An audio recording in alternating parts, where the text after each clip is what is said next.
surf pounds this Caribbean shoreline of what Christopher Columbus dubbed El Puerto Rico, the rich port, when he discovered it on his second voyage westward in 1493. For centuries, ships of the seven seas have crossed the bar under the ramparts of El Morro Fortress, mightiest of Puerto Rico's many historic ports.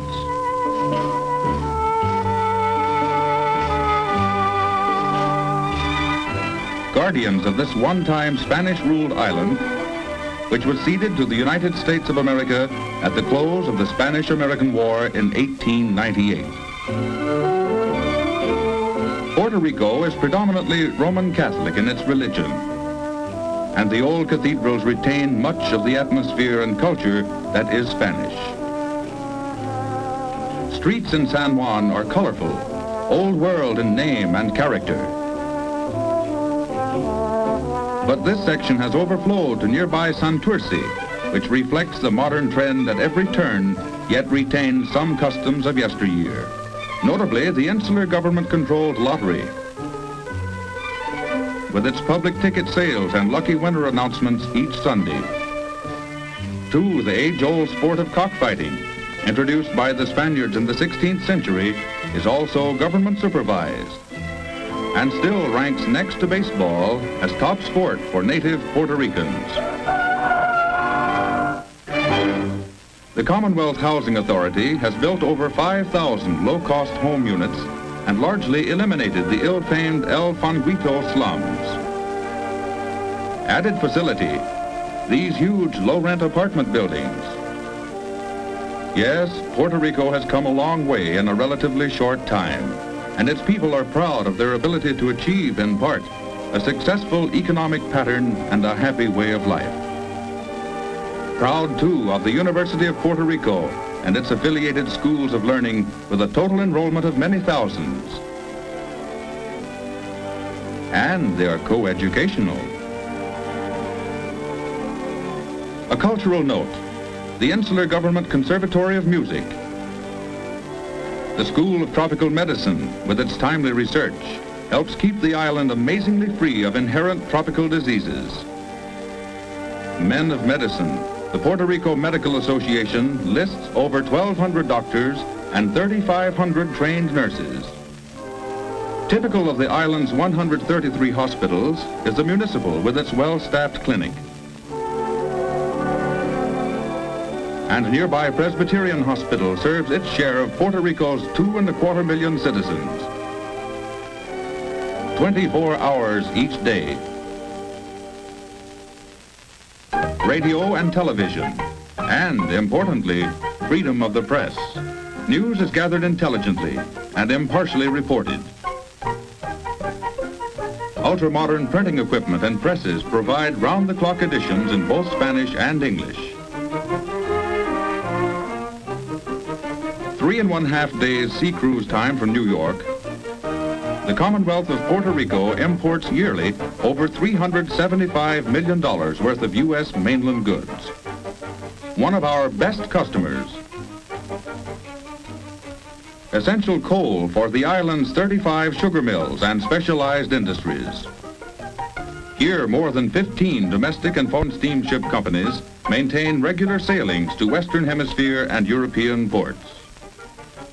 Industry-wise, investments in plants and machinery have passed the 115 million mark, and annual salaries for workers directly employed total more than 22 million. Industrial incentives, including 10-year tax exemption and other tax freedoms, have attracted some 325 plants to the Commonwealth since 1948 and created jobs for 50,000 Puerto Ricans. Operation Bootstrap moves forward. And today, Puerto Rico is an integral part of the American economic system, a new frontier for business enterprise. The seat of government of the Commonwealth of Puerto Rico is located in the capital on Ponce de Leon in San Juan. The Legislative Assembly consists of the Senate and the House of Representatives, with originally 27 senators and 51 representatives elected by the people. In these days of international strain, popular, twice-elected native Governor Muñoz Marin aware of the agitations of a small minority of nationalistic fanatics and malcontents, administers the affairs of the Commonwealth with clear vision and the loyal support of a stable and well-trained officialdom. But at this stage, neither independence nor statehood will meet the realities of Puerto Rico's economic position.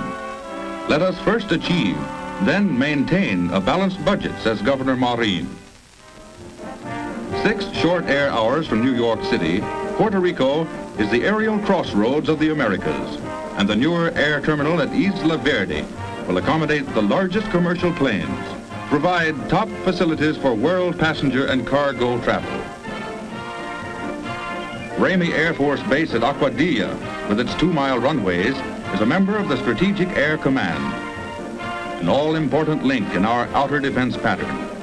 Here, reconnaissance bombers and other craft are serviced by skilled maintenance crews. Many veterans of World War II and Korea are on the airman roster at Ramey. The air refuel crew runs through an inspection. Vital lifeline of our aerial strength is this little-known activity, the essential transfer of fuel while in flight. A miracle of planned timing. An Operation Air-Sea Rescue is simulated, and this all-purpose helicopter takes to the air to team up with the faster SA-10 amphibian, which speedily locates and plots the position of the stranded men who flare signal from their distress raft. The SA-10 radios their area location to the helicopter, and the rescue is accomplished. All craft return to the base, the SA-10 with a jet assist takeoff.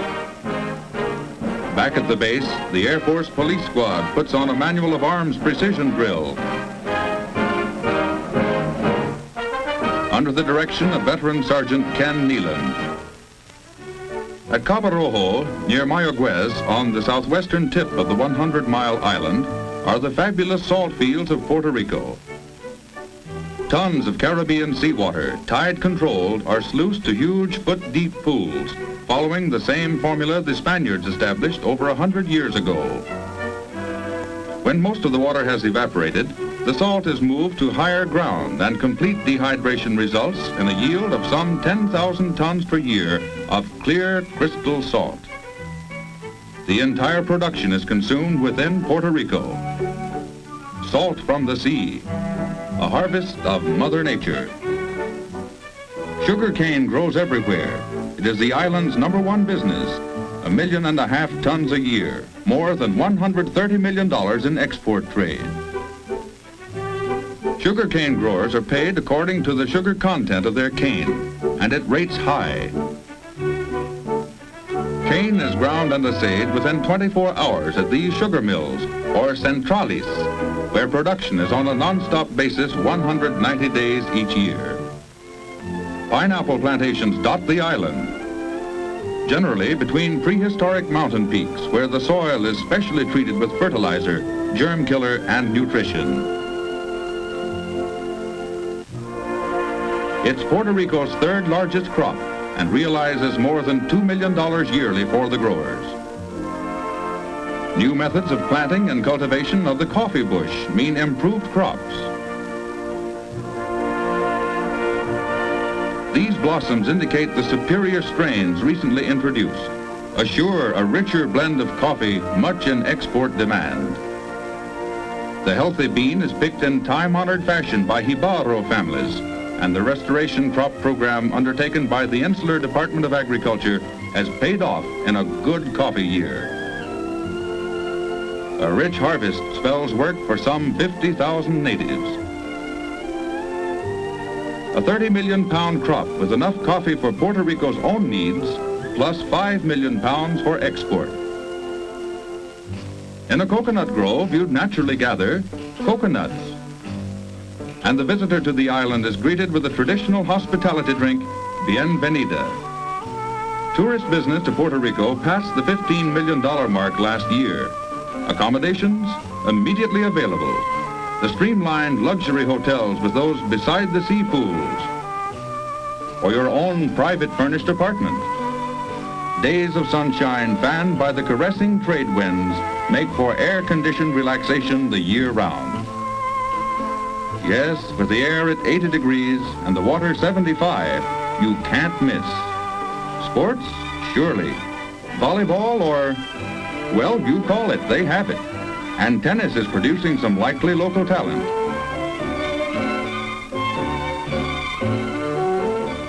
On our way up to the picturesque El Yunque Mountain Resort, we passed the village of Jayuya, scene of the recent ill-fated nationalistic uprising by the insurgents. This lookout atop a mountain peak, a relic of Spanish rule. Then the Caribbean National Forest, literally in the clouds. A paradise of lush tropical foliage where orchids grow wild and ferns are tree-size. The view from El Yunque is the most famous on the island. And in the distance, equally famous Luquillo Beach.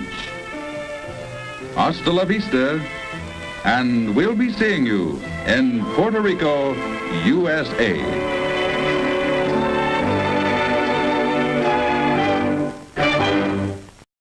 Surf pounds this Caribbean shoreline of what Christopher Columbus dubbed El Puerto Rico, the rich port, when he discovered it on his second voyage westward in 1493.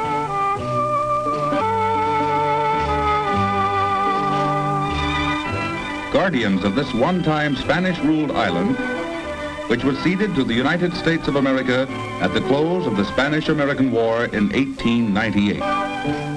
For centuries, ships of the seven seas have crossed the bar under the ramparts of El Morro Fortress, mightiest of Puerto Rico's many historic forts.